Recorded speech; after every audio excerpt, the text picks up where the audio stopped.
Las enfermedades autoinmunes son en general enfermedades poco frecuentes en la infancia, pero muchas veces los clínicos tenemos que hacer diagnóstico diferencial con muchas de estas entidades porque se presentan con síntomas comunes. Se dice que estas enfermedades son de presentación polimorfa y pueden simular muchas otras enfermedades, por ejemplo, enfermedades infecciosas porque se pueden presentar con fiebre, enfermedades oncológicas y ortopédicas porque se pueden presentar con dolor articular.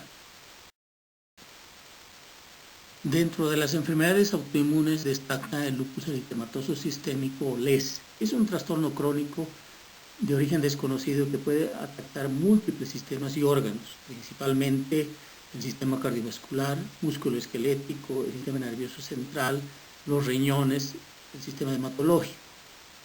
Se ha hipotetizado que factores ambientales como la luz ultravioleta, las infecciones, medicamentos, combinados con cambios hormonales en un individuo genéticamente predispuesto, podrían alterar y desregular a los linfocitos B que crearían autoanticuerpos produciendo inflamación e isquemia en los órganos blancos.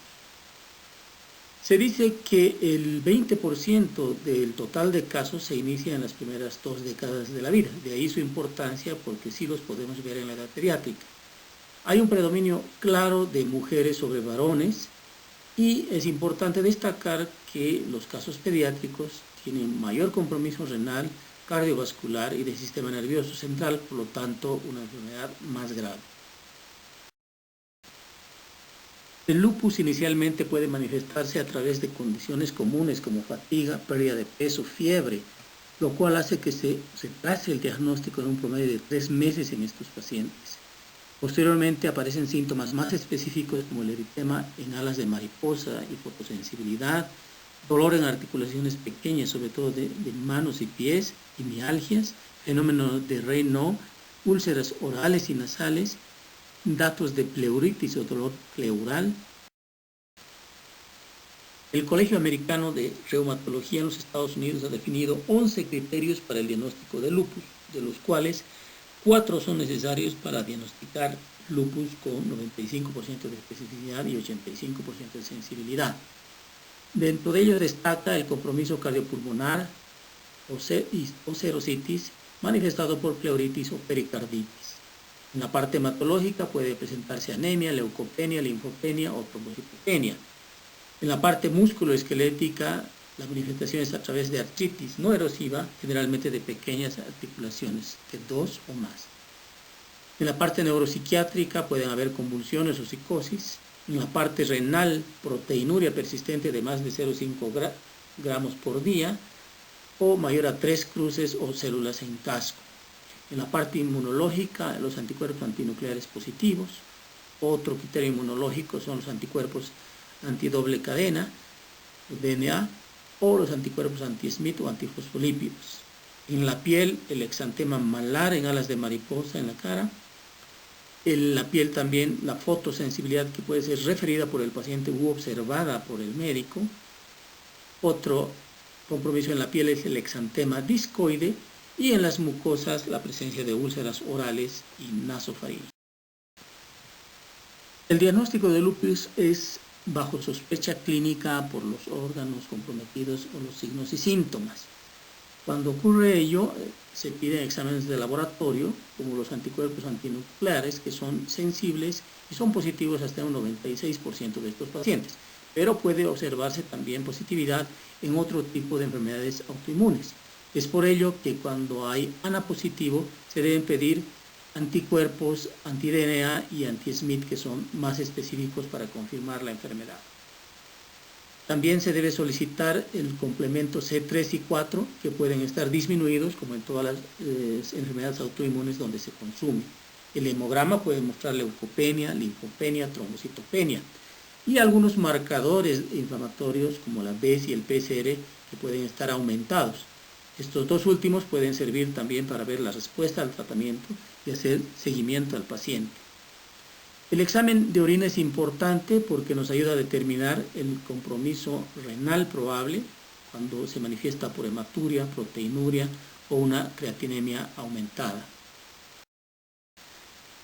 El tratamiento del lupus se basa en el uso de drogas inmunosupresoras como los corticoides, dentro de los que destaca la prednisona, que suprimen la reacción inmunológica, siempre unidos a la hidroxicloroquina, que en este caso actúa como un inmunomodulador, reduciendo síntomas y regularizaciones. Cuando la enfermedad no responde a los corticoides o el inicio de la enfermedad es mucho más grave, se hace recurso de drogas inmunosupresoras más potentes como el micofenolato mofetil, azathiopina, ciclofosfamida, rituximab e inmunoglobulina endovenosa inclusive.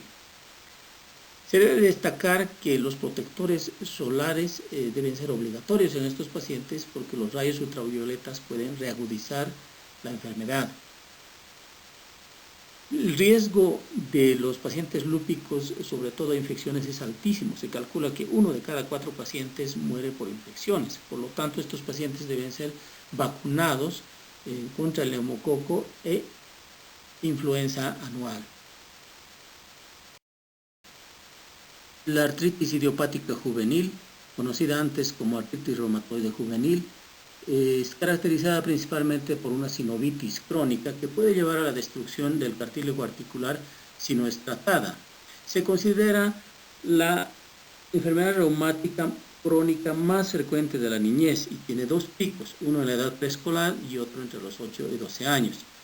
Es más frecuente en su forma oligoarticular en mujeres.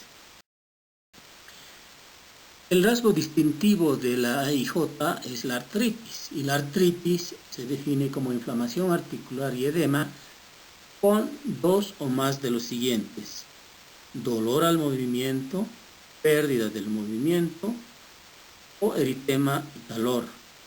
Es importante remarcar esto porque la presencia solo de dolor no define artritis. En pediatría, sobre todo entre los 2 y los 10 años, es frecuente la presentación del dolor nocturno articular en miembros inferiores, sobre todo en niños, conocido como dolores de crecimiento, y esta no es una artritis a diferencia de la IJ. La Liga Internacional de Asociaciones de Reumatología clasifica la IJ en 7 subtipos clínicos. La IJ oligoarticular, que afecta a menos de 5 articulaciones, afectando principalmente articulaciones medianas a grandes, típicamente la rodilla, y no se acompaña de fiebre. La IJ poliarticular, que afecta 5 o más articulaciones en los 6 primeros meses del diagnóstico, típicamente afecta articulaciones pequeñas de las manos y de los pies y puede acompañarse de fiebre. Se divide en factor reumatoideo positivo y factor reumatoideo negativo. La IJ de comienzo sistémico, que puede mostrar inflamación sistémica con presencia de fiebre sostenida por varias semanas, además serositis en la mitad de los pacientes y hepatoesplenomegalia hasta en un 70% de ellos. La artritis es de tipo poliarticular. Otro tipo clínico es la entesitis relacionada a artritis, es decir, existe artritis y entesitis que se refiere al dolor de las inserciones ligamentosas de los músculos. Otro subtipo es la artritis psoriásica, es decir, se presenta artritis y psoriasis o artritis más 2 de los siguientes datos: dactilitis, onicolisis o un pariente en primer grado con psoriasis.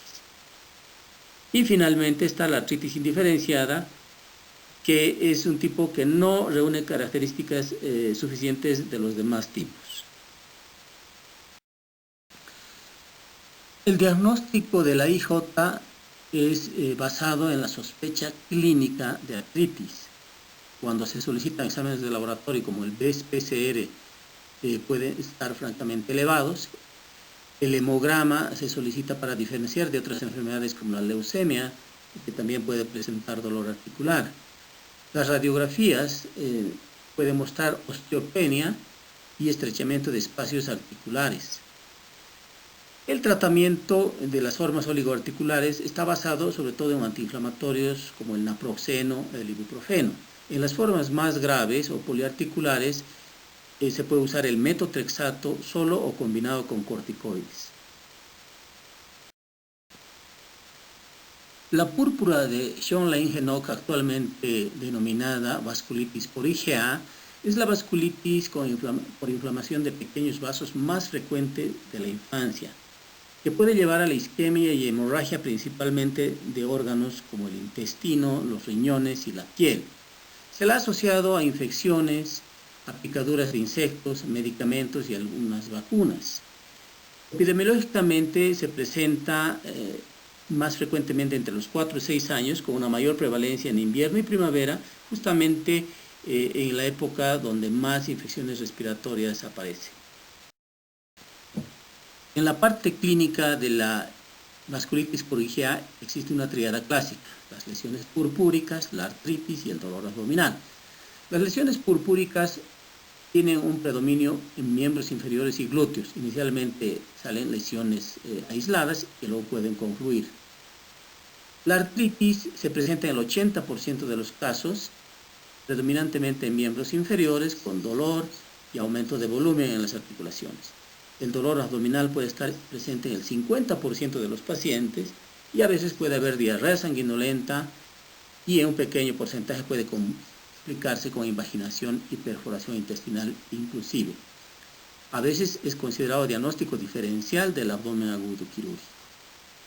Es importante remarcar que el 30% de estos pacientes pueden llegar a tener una afectación renal o toque renal, que puede manifestarse en un examen de orina como hematuria, o puede haber una hematuria macroscópica, proteinuria. En los casos más graves puede haber síndrome nefrótico, síndrome nefrítico-nefrótico, y un 2 a 5% de ellos puede evolucionar hacia una enfermedad renal crónica.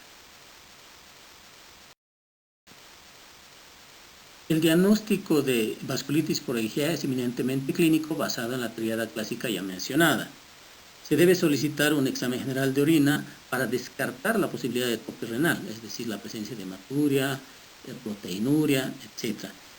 Se debe medir la presión arterial. Su incremento implica un toque renal, lo mismo que la alteración de la creatinina y el NUS pueden significar un toque renal. En el tratamiento de niños que no han tenido toque renal, se debe monitorear a estos hasta los 6 meses con exámenes de orina seriados mensualmente, y si estos están normales más allá de los 6 meses es poco probable el toque renal. En niños con artritis o dolor abdominal importante, la prednisona puede mejorar estos síntomas rápidamente, pero sin afectar la probabilidad de toque renal. Cuando se encuentra un paciente en el primer nivel con proteinuria, hematuria e hipertensión, estos deben ser referidos al nefrólogo pediatra.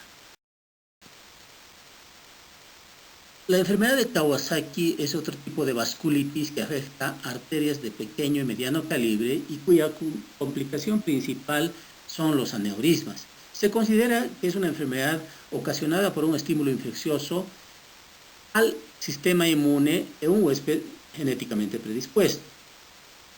Es más frecuente en menores de 5 años y sí tiene variaciones geográficas. Se ha visto mucha mayor prevalencia en poblaciones, sobre todo asiáticas, justamente quienes han descrito esta enfermedad. Hay más casos en invierno y en primavera concurrentemente con los procesos infecciosos respiratorios altos. La enfermedad de Kawasaki en su clínica tiene 3 fases. La fase aguda, que se caracteriza por la presencia de fiebre, hiperemia conjuntival sin legañas, eritema orofaringio, lengua en fresa, edema en manos y pies, a veces un exantema polimorfo y adenopatía generalmente de un solo lado cervical. Esta fase puede durar 1 a 2 semanas. La fase subaguda se caracteriza por una resolución gradual de la fiebre, luego la presencia de labios secos y agrietados, descamación en la punta de los dedos, de las manos y los pies, y puede comenzar la artritis y artralgia, y en el examen de laboratorio se puede ver trombocitosis y la enfermedad cardíaca puede ser evidente en la ecocardiografía. La fase de convalescencia se caracteriza por la resolución paulatina de todos estos síntomas y solo puede persistir una vez acelerada.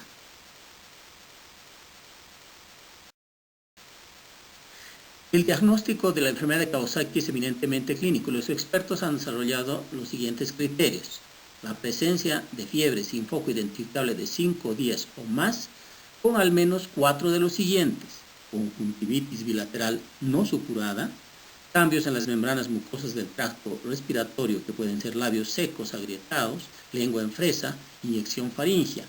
Cambios en las extremidades que pueden ser eritema en palmas y plantas, edema, descamación periungual o generalizada, exantema polimorfo principalmente en el tronco y adenopatía cervical generalmente de un solo lado de 1.5 centímetros o más. En los exámenes de laboratorio de la fase aguda de la enfermedad de Kawasaki, los marcadores inflamatorios como la BES y el PCR están implementados. El hemograma puede mostrar leucocitosis. En la fase subaguda se puede observar trombocitosis y en esta fase la ecocardiografía puede demostrar los aneurismas de arterias coronarias. El diagnóstico diferencial más importante es la escarlatina, que es una enfermedad infecciosa que puede presentar la lengua en fresa y fiebre. El tratamiento de primera línea para la enfermedad de Kawasaki, para reducir las complicaciones de tipo aneurisma sobre todo, es la inmunoglobulina endovenosa a 2 gramos por kilo por dosis administrados en 10 a 12 horas, más aspirina a dosis altas, a 100 miligramos por kilo. Los corticoides parecen no tener utilidad en esta enfermedad, aunque hay bastantes ensayos clínicos al respecto.